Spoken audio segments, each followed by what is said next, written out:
Vital Strategies podcast, your go-to resource for expert insights in the ever-evolving world of tax, finance, and wealth building. Today on the podcast, we're talking about exit planning and how you can transition out of your business well. The data says that business owners transition poorly out of their businesses. We don't want that to happen to you. Even if you're not considering leaving your business anytime soon, make sure you listen to the end to hear how you can create safeguards for your business and take care of your family. Joining us for this discussion is Derek Ripp. Derek is a financial advisor that specializes in helping entrepreneurs navigate all the financial, technical, and emotional challenges of exiting a business. I'm your host, Patrick Lonergan, and I'm thrilled to share today's conversation with you. Let's dive in. Derek, I am excited about our conversation today. We're going to get into exit planning. Business owners, they have this really valuable asset, and a lot of times they fail to put a plan in place. And so I'm excited to talk through all of the pieces that go into that and really figure out what a good exit plan looks like, because I think there's some foundational things that we've talked about in the past that need to be put in place for that to happen. So thanks for joining us. Thanks for having me. I'm looking forward to the discussion. There's a lot of moving pieces with exit planning, and it can be confusing to the average business owner, but it doesn't have to be that way. So looking forward again to talking more about what that topic would entail. Last time we talked, we really got into, there's this, I'm going to call it the 5, 4, 3, 2, 1. There's some key components that really creates a framework of what planning looks like. Can you walk us through what those numbers stand for? Sure. Yeah. So basically what it stands for is the 5 are the 5 stages of value maturity. So every business goes through different phases. And so we can unpack this a little bit throughout the conversation, but just the big picture is the 5 stages of value maturity.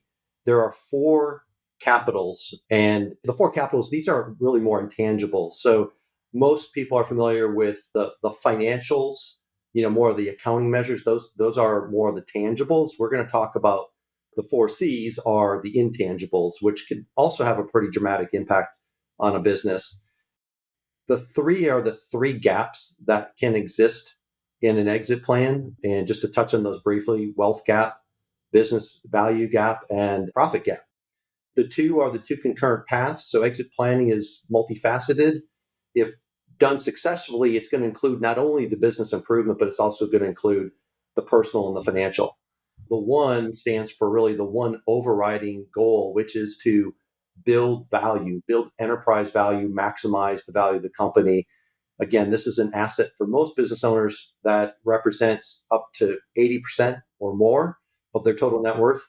And so it's really important to help an owner understand how to monetize that asset and how to get value out of it, because we know that they've spent a lot of time, energy, and effort, growing it over the years to get it to where it is. So that's the 5, 4, 3, 2, 1. That's wonderful. So can we get into those 5 stages of value maturity? Like we start at startup, but then where does that go? Where does that take us? Again, it comes back to this idea that for most business owners, their business represents a very high percentage of their overall net worth. And the irony of that is that a lot of business owners really don't know what that business is worth. There may be a country club value, which is, kind of buddies sitting around throwing numbers around, or there may be an emotional value that they're attached to where, they're not going to sell for less than 10 million or 20 million or whatever that number is. But really, when we're talking about identifying value, we want to understand, more specifically, what would a third party realistically pay you, and what are the different options? Because depending on the strategy that you have, the business may be worth more or less. So, sometimes business owners, it's not about the money. It's about maybe providing jobs in their local economy and making sure that their people are taken care of. And so it isn't about just maximizing the value. But again, those are just some of the different strategies we can talk about as well. So the important thing is identifying a value sets the baseline. So you know what you're working with. There's a couple different ways to do that. You can have an informal valuation, which for a lot of business owners is probably fine. There's different software out there that will do that. There are professionals that will do it for a reasonable cost. But if you are closer to an exit, if you're looking for a value that you can depend on, either for legal reasons, IRS, other situations, then you're going to want a formal valuation. The formal valuations are typically done by licensed professionals. And that may cost substantially more. It could be anywhere from $10,000 to $25,000 or higher. And so, because that is not inexpensive, it's one of those things that just depends on where you are in the life cycle of your business that would make it more relevant to have one versus the other. That makes a lot of sense. And we've seen some of those valuations done, like you mentioned, for estate planning purposes. Like, okay, if we're going to be using some discounting methods, that type of thing for moving assets into a trust, like having that valuation matters. But at the end of the day, when we think about the value of a business, the reality is it's worth what somebody's willing to pay for it. I could have this valuation, but if I can't find any buyers that are willing to pay that number, it's not really that real. So that's good. But the nice thing about the people that are putting those together, they spend a lot of time in the industry. They understand what buyers are willing to pay. They're looking at it from a buyer's perspective, going, okay, we understand your business fully. We see these things that are going well. We see these things that might, have an impact on the value. If you've got a key contract or a key person that is a linchpin for the whole operation, that can have impact. So that's great. So that's really just step one, right? Identifying the value. And then step two is really protecting that value. So this is all about risk management and making sure that you address the common things that can have potentially a catastrophic impact on the overall business. And it could be things like premature death, disability, divorce, disagreement. Sometimes business partners don't get along, they need to go their separate ways, or distress. And that could be, due to economic reasons or otherwise, the business is just struggling. And so I think having a plan in place and addressing those is going to help protect that value that a business owner has built over the years. Absolutely. We see this way too often, unfortunately. Like, the time to plan for all of those things is when you're setting the business up, not when you're in the middle of them. Because the problem is every single one of those things you just described is a stressful situation. You add stress to a negotiation, a conversation, it can be problematic, and it's hard to get good outcomes versus setting up in a low stress environment when you're going. And I can also just speak personally, you talked about disability, disagreement, distress. My dad was an attorney growing up, and he had two business partners in that firm. And the first one was a distress situation, ended up in trouble with the legal system, was collecting his mom's Social Security after she had passed away, which is not good, got disbarred. And so there's distress, right? Like, oh, okay, this guy owns a third of this business, but he can no longer be a practicing attorney. What are we going to do about that? Then his other business partner had a stroke. So now we've got disability. He can no longer work. He can't practice law anymore. And so it's like, and none of those things were planned for. It was like the plumber with the leaky faucet, right? Like, these are attorneys that set up buy sells all the time. Like, we should have these things funded, and it didn't happen, And so it was a good example for me, just thinking about our client situations, my personal situation. How are we going to handle these things moving forward? Like, let's be proactive versus reactive, because it just wasn't good for anybody in those scenarios when it wasn't clearly defined. I think about my dad, who was the last man standing. He was taking on all the overhead of the firm, was basically the sole producer left. And it was like this, he's at the point in his career where he wants to be dialing down, and instead he's ramping up. And so just hate to see some of those things. So having all of those like contingencies in place is very important. I don't mean to get us too off track, but yes, to preserve the value of the organization, that's important. That is important. And a lot of that should be in the operating agreement of the company. So sometimes people start up companies and they, just open up an LLC and they're kind of off and running with that business. And there really isn't much detail in their operating agreement. And so, if it's been a few years, it's probably worthwhile for these owners to go back, make sure they understand how the operating agreement is written, and make adjustments if needed. But that's one thing, is having the language in the operating agreement. And then part B to that is if there are buyout contingencies and things of that nature, what are the funding mechanisms? And so there's different ways to prepare and have pools of income that you're going to go to fund those buyouts. So a lot of times, if business owners have been diligent enough to have the language in there, they still may miss that last piece about where's this liquidity going to come from for me to be able to buy out the business partner without draining the company's cash flow. So those are those are important areas to map out. So your story is very, very relevant. Yeah, thank you. Good. Anything else on the stages of value maturity that we need to be talking about? So we've kind of hit on the first two, and the build step is really focused much more on business improvement. Again, there's different areas of expertise and professionals. A lot of different professionals touch the space of exit planning. This would be more of your true business consultants, possibly M&A advisors, things of that nature, that they're going to come in and, improving the value. What are those value drivers for the particular company? Again, to break those down just high level, you have your, more of your financials, think profit in basically multiples. And then there are intangibles, and the intangibles are really important as well, because there are things that will make your business more valuable by having in place. And that was also part of the four C's I referenced earlier. So if you think about, having the different types of human capital is one of those. So your people, structural capital being your systems. So ideally, I know we tell at a kind of an internal rule at our company is if you have a process that you've done that is more than 3 steps and you've done it more than 3 times, it should be documented and built into our database, right? And so I think a business is more valuable if it has structure, if it has systems and processes. You don't want, obviously, all this information just be kind of floating in the head of the owner. That obviously will take away some value to an outside person looking at from the outside in. And then also there's customer, kind of the customer capital in terms of how indispensable are you to your customers, and social capital be the last one, which is really more about your reputation in the marketplace and your view in the community and things of that nature. So all those items can help to drive value and do drive value, even though sometimes people overlook that because it's not just about the financials.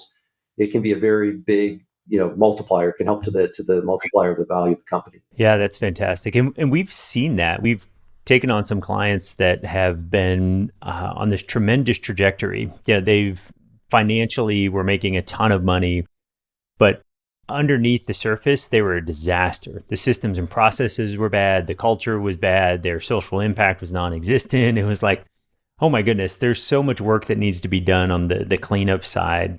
You referenced, consultants like M&A advisors and that type of thing. And I even think back to, like, we subscribe to the entrepreneur operating system from the book Traction, and there's like EOS implementers out there in the world that can help you, develop, I'll say, both a culture and some systems and processes to help you run your company well. And I'm sure all of that, like you just mentioned, brings value up. So that's wonderful. Appreciate that. All right.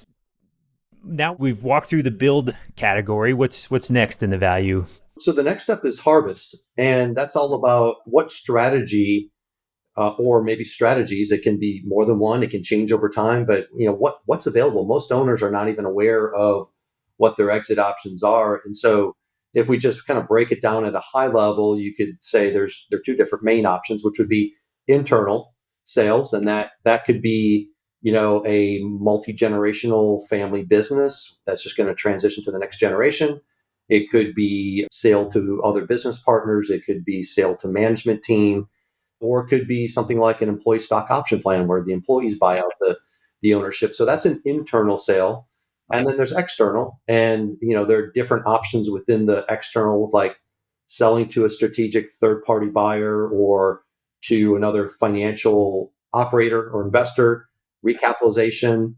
Those are some of the main ones. Now, under the surface, there's different variations of those, but for a conversation today, you can keep it a little bit higher level. But just having an idea of what an owner is thinking of, because as an example, a strategic acquirer may provide the best multiple. You may be able to maximize the value of your company by, if you can find one, if your business is valuable enough to kind of fall under that definition of being a strategic acquisition.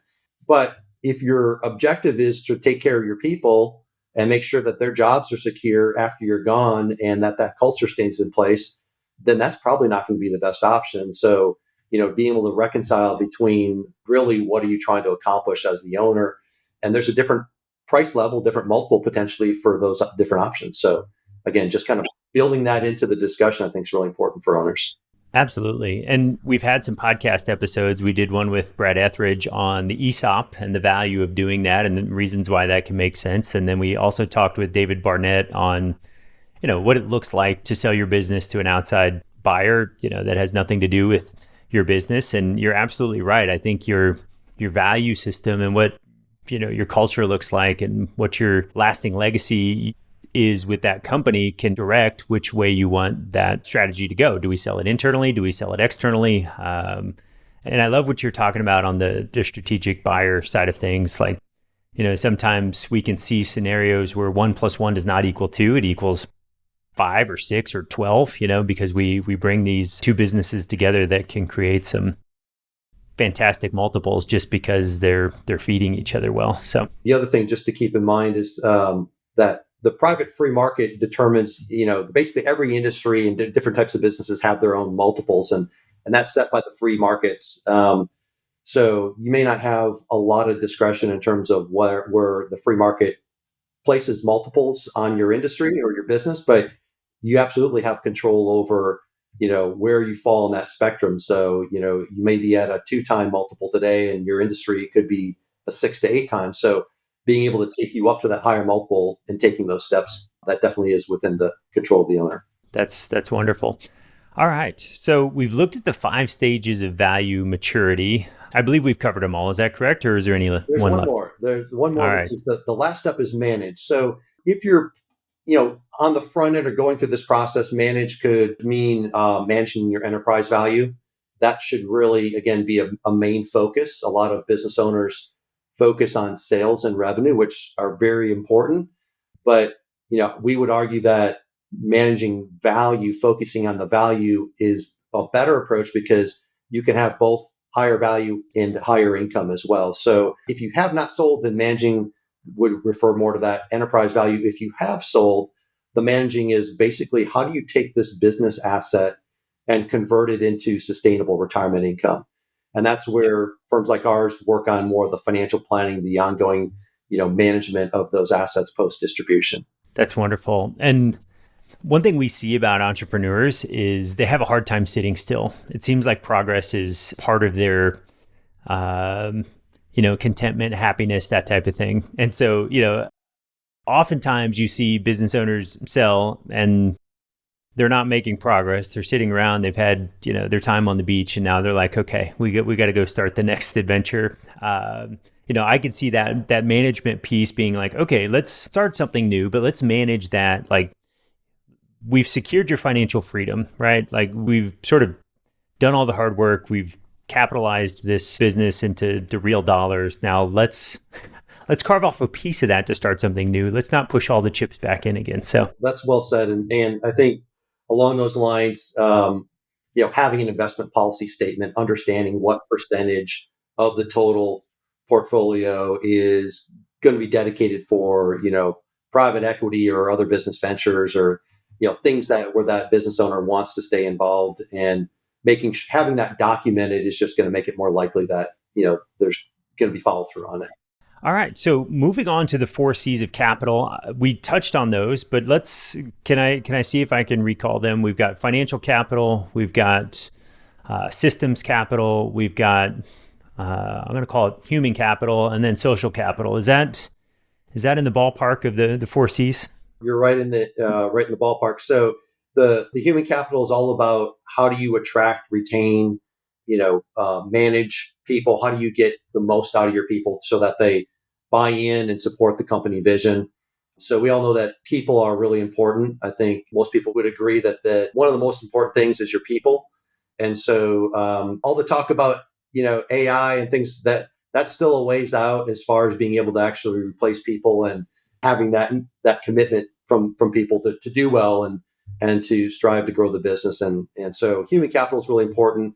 The customer capital is really important as well. If you think about, what is your business worth if a highly concentrated segment, if 60 or 80% is one customer, your business is probably not worth that much, because if that one customer decides to leave, then there's really not much left. And so, making sure you understand the customer, what's driving the revenue, but are those relationships transferable is a part of it.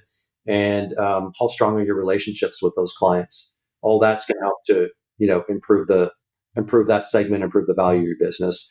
The structural capital we touched on, which is really all about systems and documenting, and this even goes back to the people part of it. Most people want to really do a good job, and if there's breakdowns, usually it's due to poor systems. It's because the systems don't exist, and therefore people are not able to deliver to the level that they would want. So I always emphasize the systems because I think people genuinely want to do what's in the best interest of the company and work hard. So, documentation, having training programs, the technology, all that would fall under the structural or systems capital side of it. And then the social, which is about your brand and your culture and the day-to-day work that you do and how you interact with customers, all that would fall under the more kind of that social part of it, reputation, culture, all those things that you are important to the firm. Again, those are intangibles that often get overlooked, but really do have significance in terms of the overall value of a company. Yeah, no, that's fantastic. And I think I missed customer capital in there. And that's a great point. If there's a huge concentration of revenue tied to one customer, that can cause problems, and it can make a business not that valuable, or it can make a buyer awfully nervous about spending a lot of money on that business, because if that one relationship falls apart, it's definitely an issue.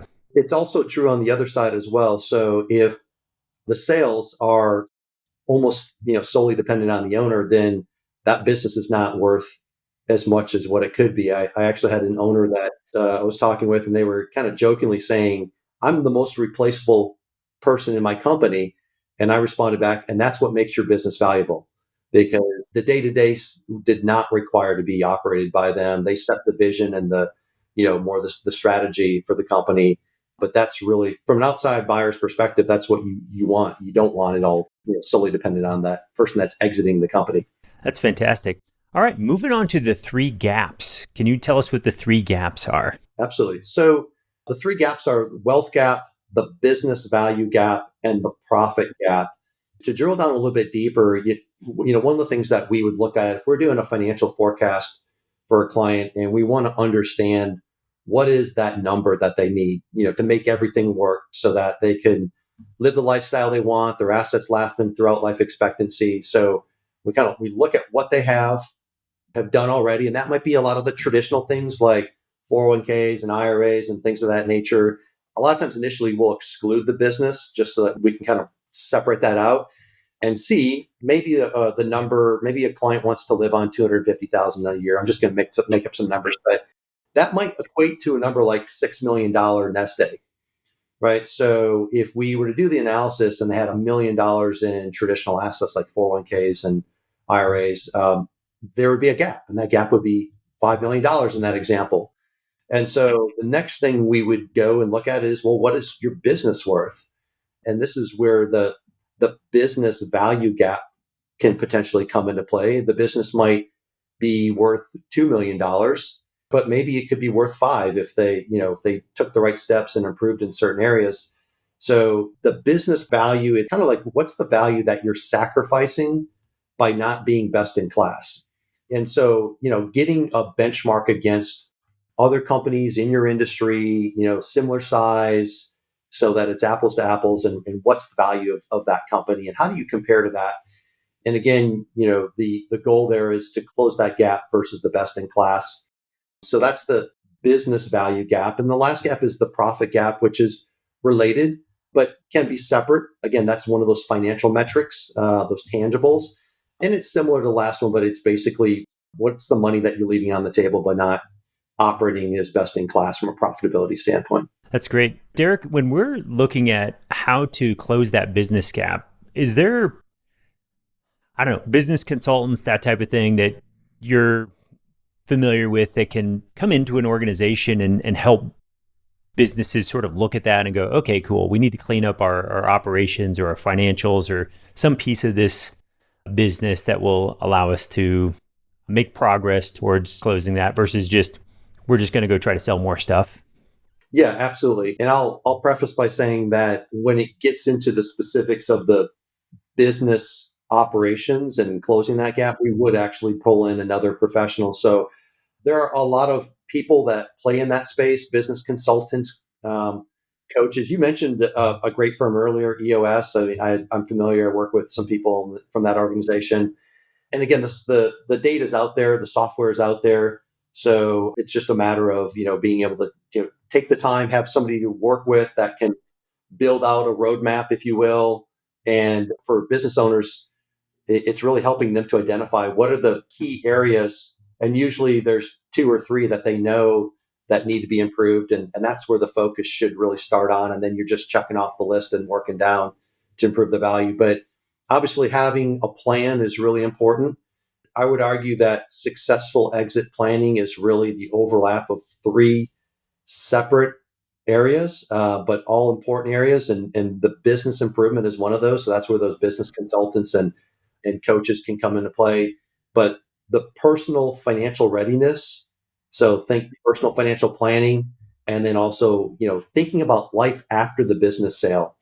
So in the Venn diagram, it's really where those three overlap is where the master plan should be built. So the master plan is all those three pieces.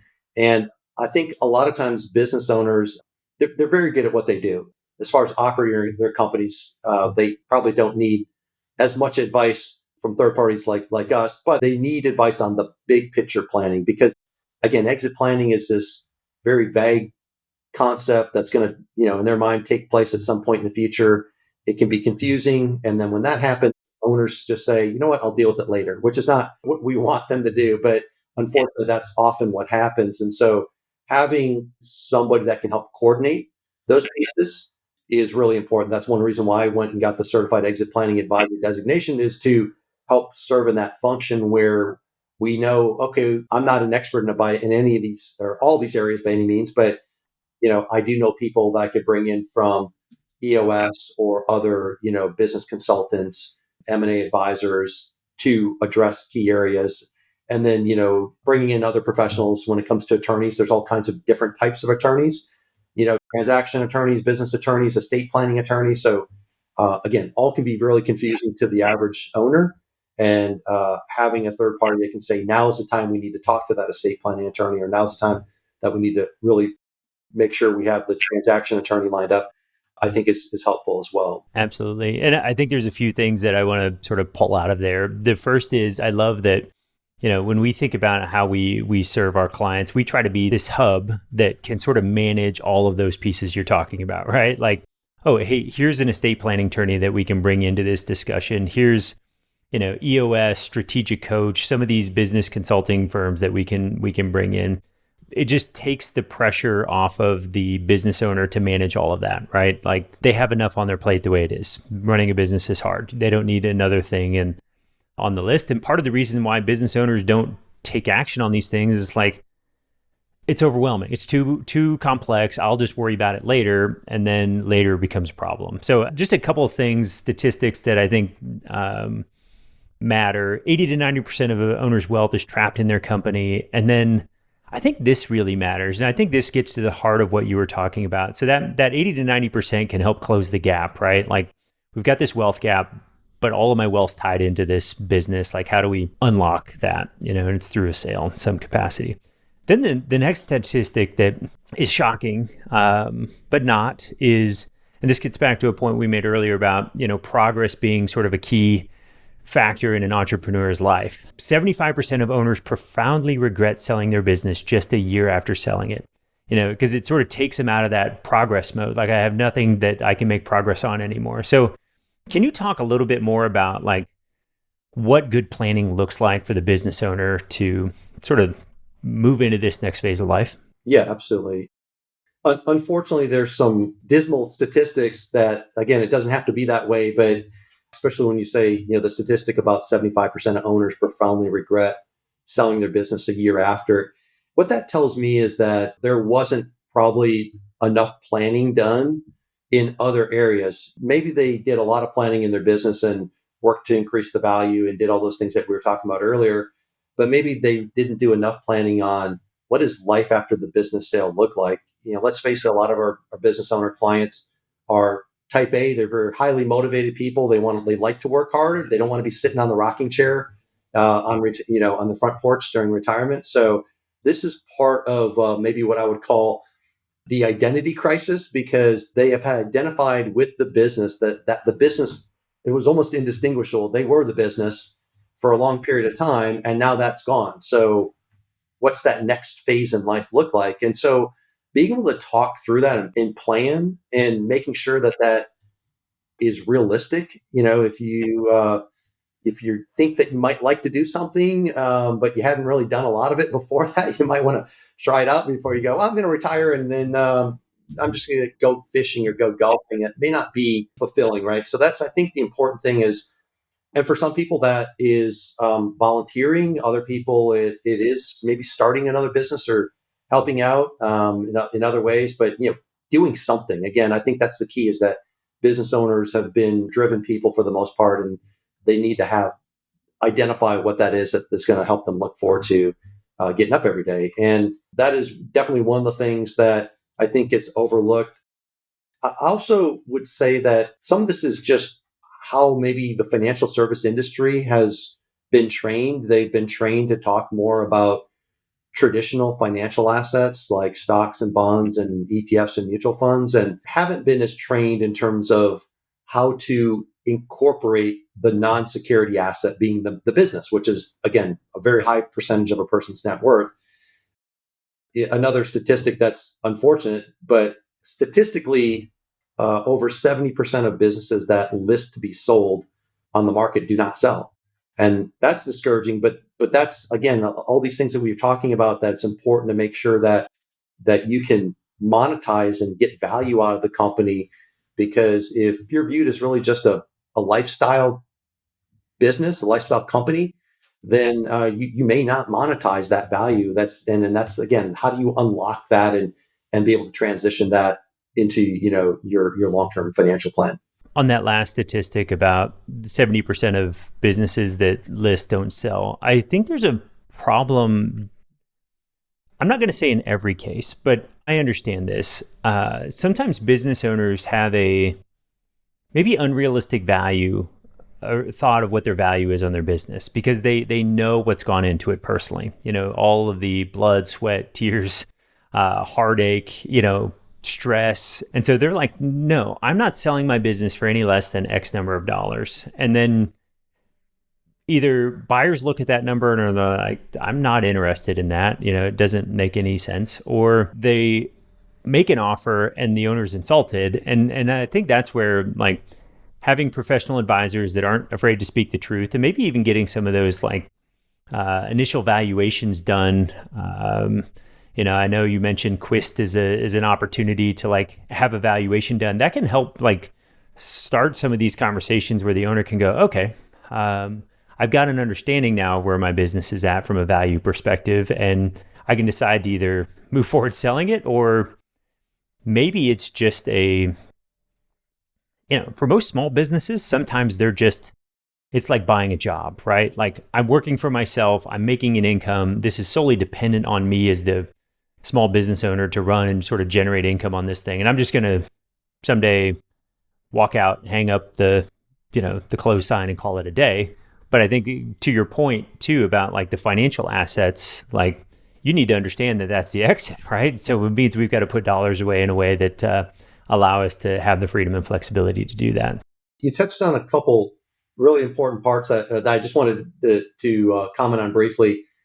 The emotional value. Again, that's when business owners are there's a number in their head. Wherever they came up with it, maybe they had a friend that sold a business. It might not even been the same industry, but that's a value. Or it's a big number. And I think this is also directly related to why a lot of business sales fail when they're right up at the 11th hour at the finish line, is because there's this emotional attachment. I have to get X dollars out of the company or I'm not selling. And one of the big reasons I think for that is that they haven't done the personal and the financial and the life after business sale planning, but particularly around the personal financial planning, they don't know what that number is. They know the number they want to get out of their company, but they don't really know what does the financial plan require. I mean, maybe the financial plan only requires $6 million, and this business owner wants 10 million. And because they don't know that, it's just like, I don't know what I'm going to really need. So I'm just going to ask for a really big number. And if they don't pay it, then, so be it. Right. So that's what we want to do, is we want to get away from the emotional value and put a practical value on the business based on real data. I think that's a really important step in the process, and will make it more likely for that transaction to go through when they get up to the finish line. And it gets, no, I don't think any business sale is going to go perfectly smooth. There's always going to be things that come up and that don't go your way, and you negotiate, try to work through those and compromise.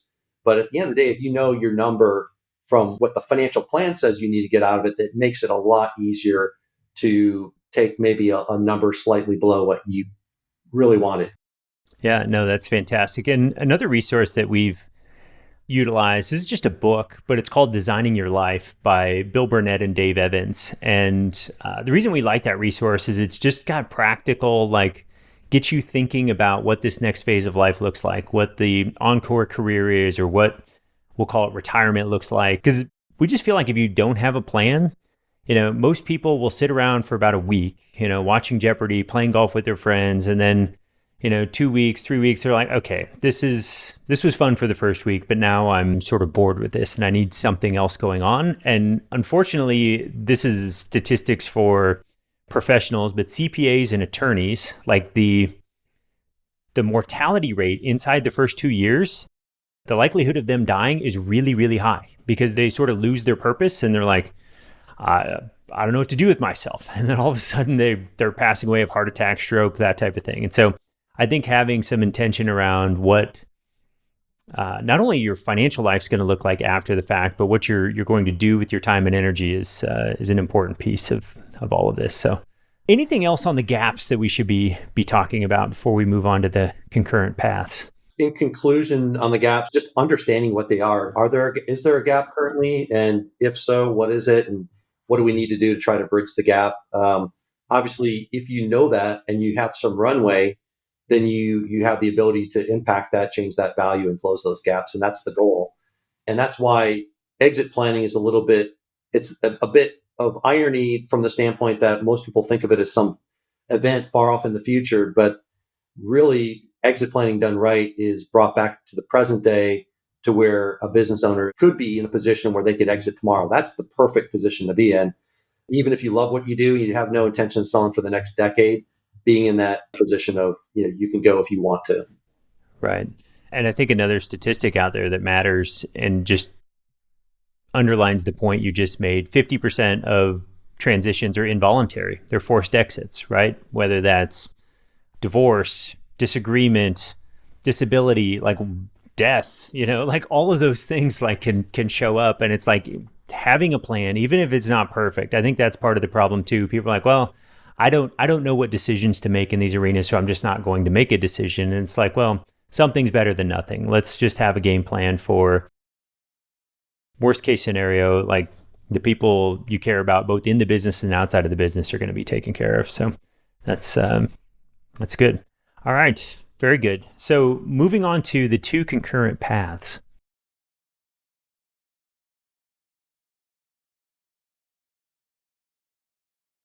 Essentially, that is the business improvement path is one of them, right? So it's these things that we've been talking about, the value drivers. It's, working in the business itself. And then the other part of it is going to be personal and the financial planning.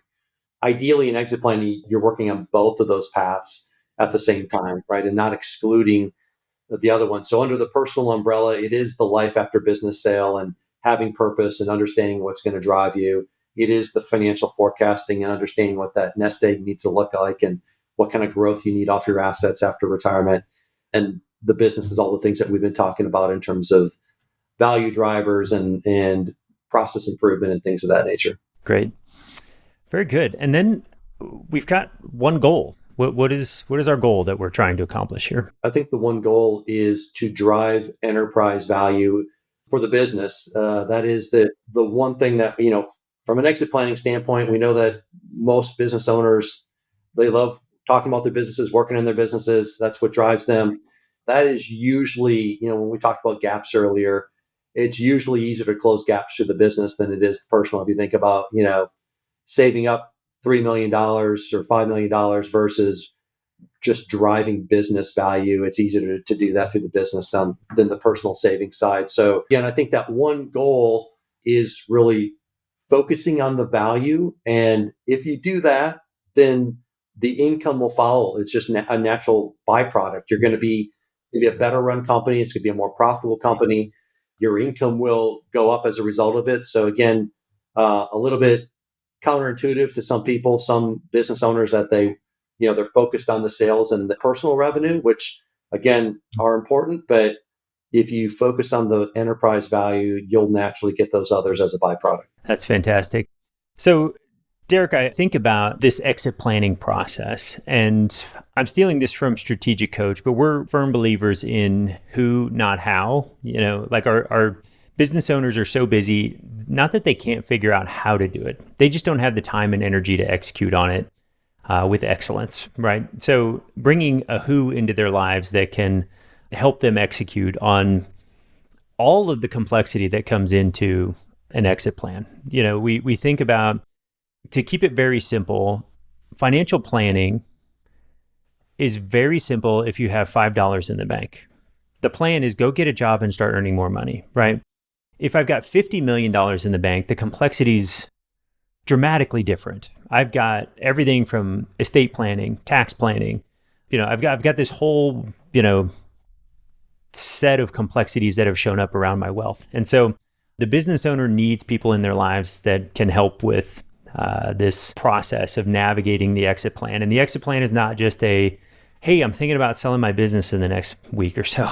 It is probably a multi-year process where we're engaging with you, your team, and going, okay, let's really start thinking about and planning for what this is going to look like to maximize the value leading up to the sale. And then let's have a clearly defined strategy for what we're going to do after sale, right? Like I need a goal where my life is progressing beyond this business and I've got purpose and meaning to pursue. So anything else to add to that? Is that a fair assessment of what exit planning looks like? A couple things that just to expand on briefly, you were addressing having an accountability partner, I think is really important, really for anyone, business owners and otherwise, but having somebody to help you through the exit planning process. It is complex. It is multifaceted. There's a lot of different professionals that interact in this space.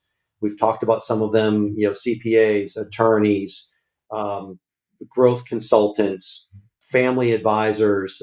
So again, ideally, you can get all these professionals around the table, so to speak, and on the same page, because individually they may be very good and kind of in their specific skill set, but it could, conflict with other areas of the exit plan. So I think it's really important to have a person that you can work with that can coordinate this team of professionals.